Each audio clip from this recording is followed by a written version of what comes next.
ఈ భూమిని మింగే కుట్ర చేస్తా ఉన్నారు. ఈ భూమిని మాయ చేసే ప్రయత్నం చేస్తా ఉన్నారు. ఈ 200 ఎకరాలంటే ఇందాక సబితక్క అన్నారు, కిషన్ అన్న అంటున్నాడు ఇక్కడ 15 కోట్లకు ఎకరం ఉంటుంది సార్ అంటున్నాడు.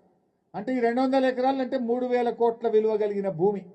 ఈ 3,000 కోట్ల విలువ కలిగిన భూమిని టీజీఐఐసికి ఇచ్చి అక్కడి నుంచి తమ అనుయాయులకు కట్టబెట్టే ప్రయత్నం.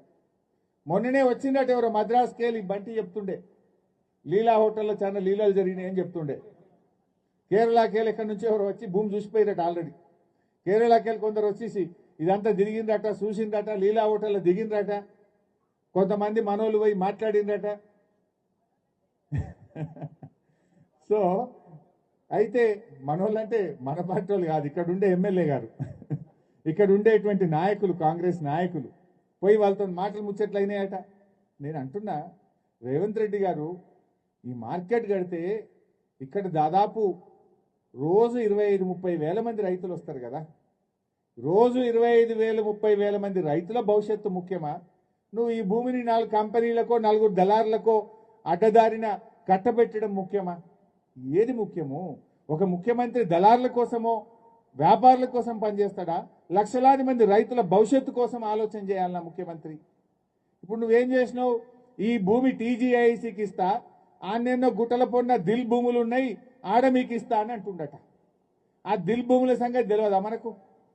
ఆ దిల్ భూముల మీద ఆంధ్రప్రదేశ్ ప్రభుత్వం, ఈ దిల్లో మాకు కూడా వాటా ఉంది, ఈ దిల్ భూములు షెడ్యూల్ 9 కింద ఉంటాయి. దిల్ అంటే దక్కన్ ఇన్ఫ్రాస్ట్రక్చర్ లిమిటెడ్.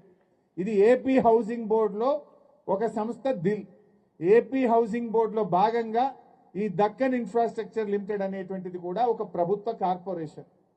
ఆ భూములు రాష్ట్రం విడిపోయినప్పుడు ఆంధ్రప్రదేశ్ ఏమంటుంది? ఈ ఏపీ హౌసింగ్ బోర్డు భూముల్లో, ఈ దిల్ భూముల్లో మాకు కూడా వాటా ఉంటుంది, జనాభా ప్రాతిపదికన ఈ భూముల్లో మా లెక్క మాకు రావాలి అని చెప్పి కేంద్ర ప్రభుత్వం దగ్గర ఫిర్యాదు చేసిండ్రు.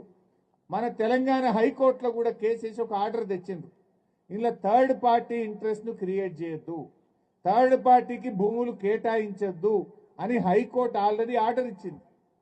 ఆ భూములు ముట్టద్దు అని చెప్పినాక ఇప్పుడు ఏం చేస్తుండ్రు? ఈ భూమి మొత్తం మేము ఎవరికో దళారులకు అప్పచెప్తాం, మీరు పోయి ఆ దిల్ భూములలో మార్కెట్ కట్టుకోండి అంటుండ్రు. అంటే ఆ భూమి వచ్చేది లేదు, మార్కెట్ కట్టేది లేదు. ఇది మాత్రం అమ్ముక దొక్కుతాం.